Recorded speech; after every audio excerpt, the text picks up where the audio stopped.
It should be noted that tonight is partially funded and supported by the Texas Commission of the Arts through a grant that was awarded to Schreiner University. So we want to thank them and that commission. Without their support tonight also wouldn't be possible. So again, Texas Commission of the Arts and their work. So before I introduce a couple of our guests, I want to read a paragraph about the group that you're going to see performing tonight. Montopolis is the name of the group. Montopolis is an indie chamber music group from Austin, Texas that performs the works of composer Justin Sherburn. Their music folds country and folk idioms into modern classical arrangements with innovative instrumentation to create stunning and transcendent concerts, according to the Austin Chronicle. Their programs are audience-engaging, multimedia events that combine live music with video and interactive storytelling.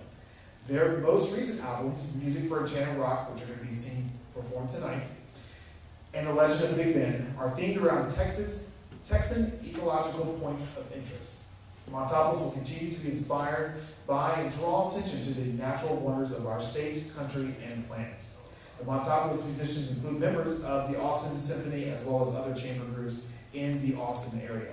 So before we get started with the group, I want to welcome to the stage two of the artists that helped create the piece that you're going to be seeing today, Justin Sherburn and Rip Shaub.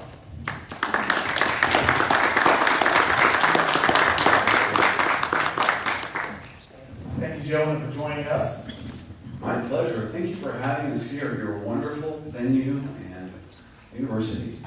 Well, again, thank you. And so one of the things I wanted that we've talked about, Justin, is we first met in September 2018. I saw this performance that we're going to be seeing here in a second in Fredericksburg, at the Fredericksburg Theater Company. And afterwards, just immediately talked to you about, we have to bring you here. And so I'm glad that it's happening. It was ever since that time that I was excited to get you here, and so it's happening. So again, I want to thank you for being here. So Justin, I wanted to start off with talking to you about kind of your just music background. A lot of what this music conversation series does is to talk about the backgrounds of musicians and how they get from point A to point B. So I want to just kind of know your starts and how you got into this thing we call music. Well, it all started back in the day. I was not academically trained per se. I took a few classes. I started in junior college in Fort Worth, where I'm from. I did take piano lessons growing up, of course, but got really interested in sports and kind of left music and then got back into music as a teenager playing punk rock. I'm just going to zoom through the little history of Justin real quick. Punk rock, got a gig, got a job working in an Italian restaurant, and got to learn from a wonderful kind of Bill Evans era modern jazz pianist, Johnny Case, who was the regular piano player there. He gave me a gig on Monday night, so I started playing my first professional gig, ended up moving to Austin, where I played in restaurants and hotels. Got noticed by a band called Inventive Souvenirs. It was played a lot of jazz hot, Django Reinhardt, they were kind of European swing. Nina Rota, Django Reinhardt, Zachary Capelli, toured with them for a few years, and then I was in.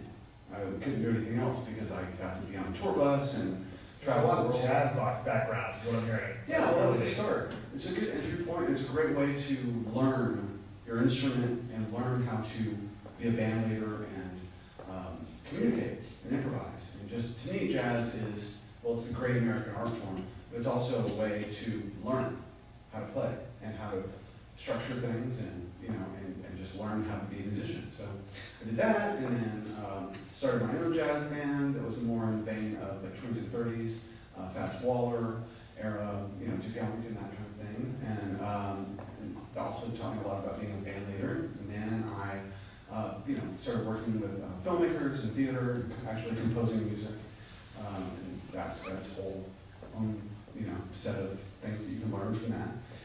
And then I got a gig with a folk rock group called Kerrville River, and we toured for many years around the world, and got to play in big venues and meet fancy rock stars and that kind of thing, and that was a lot of fun.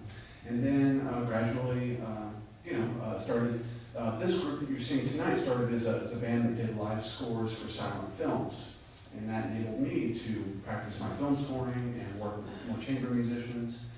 which is very exciting because when you have a drummer on stage, it kind of saps the need for counterpoint. And so it's really exciting to work with chamber musicians and be able to write music that existed, on its own without a drummer just going boom, boom, boom, all day long. So and now we're doing these shows and doing touring around the state and having a good old time doing it. Well, and I want to talk a little bit more about Montopolis and its kind of inception here, a little bit of the Rip. A similar question for you is, in the photography we're going to be seeing from tonight, you provided and worked with Justin on this creation. So your background, I was just hearing a little bit of what you call your day job, but I'm curious to hear about your background in photography and how you got from point A to point B to today. Sure. I am a full-time photographer, but I shoot motorsports for a living. I shoot 40 races a year, travel all over the country. But I crossed paths with Justin a few times. And Justin said, I have this project, I want you to shoot it for me. And I said, what is it? And he kind of explained it to me. And I said, I'm not a landscape guy. And he said, great. That's exactly what we need. We need a different look. So it was a lot of fun for me doing something completely out of my element. And the idea behind these photos that you'll see is that they're not the big glossy landscape photos. It's not the postcard that you're going to get when you go to Enchanted Rock. I spent 2 weekends out there, one with Justin and one on my own, just exploring and trying to capture the details. The piece is very much about the connections that people make with Enchanted Rock. And I was trying to capture just those little moments of connection and see something or feel something. So that's what we're going to be seeing tonight. But this is definitely very far from what I do day to day. So Justin, you approached Rip about this, and so when it came to going back to the inception of Enchanted Rock, but then also this series of landscapes that you've written for in terms of Montopolis, what kind of started that passion to write music and to showcase this type of Texas landscape?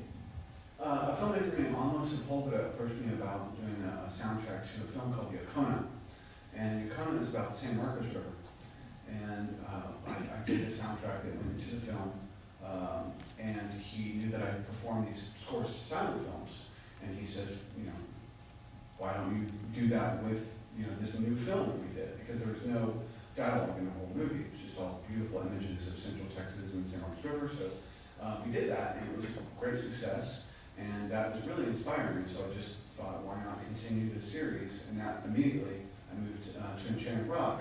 And because I wasn't collaborating with a filmmaker at first from the inception, originally, what I did is I just interviewed people. I'd go around and talk to friends and family and interview them on my phone and get their stories. And that was really the inspiration for each song, was their story and their relationship with Enchanted Rock. And then it just gradually morphed over time. We started incorporating a live narrator because it's much more engaging in a theater space rather than just listening to an audio clip. And that to me this piece is kind of like a living, breathing piece, because when I first saw it, there was no live narrator. It was the soundtrack would play, there would be the storytelling played to the track as you perform. Yeah. But tonight we'll have a narrator, which I want you to introduce in a little bit. But these are one of the first performances that you've had a live narrator, is that correct? Well, for Enchanted Rock, we started incorporating a narrator with our Legend of Big Ben piece. And it was just so wonderful because we had he's kind of a cowboy character who comes up on stage and tells people about the history of the Texas Rangers and Bandito raids and all this wonderful, rich history and mythology from West Texas. And people just loved it. And it's so much more engaging than hearing that audio clip. So we're doing it with every show. We're touring with the Living Coast show, which is about the Texas coast. We're touring with a scientist who delivers information, scientific information to the audience. And with this show, this is actually our first show. You're seeing the premiere tonight of our narrator, Amy Blumell, who will be joining us and telling you some things about Enchanted Rock. Wonderful, wonderful. So I think that, without further ado, I think it's time to begin the piece. Is there anything else that you want to kind of prepare us for what we're going to be seeing tonight and hearing tonight? Yes, I will say this. This This music combines a lot. This particular piece is kind of my playground as a composer. So I bring in all these different things, all these different elements that I wouldn't normally do with another piece. It's just become my kind of playground. So you'll hear like drum machines and acoustic guitar and chamber music, and so it's really all over the place. But I'll say this, it's not a classical concert, so feel free to applaud at any time. You know, it's a lot more fun if you do. And we'll just, you know, go from piece to piece, and I hope that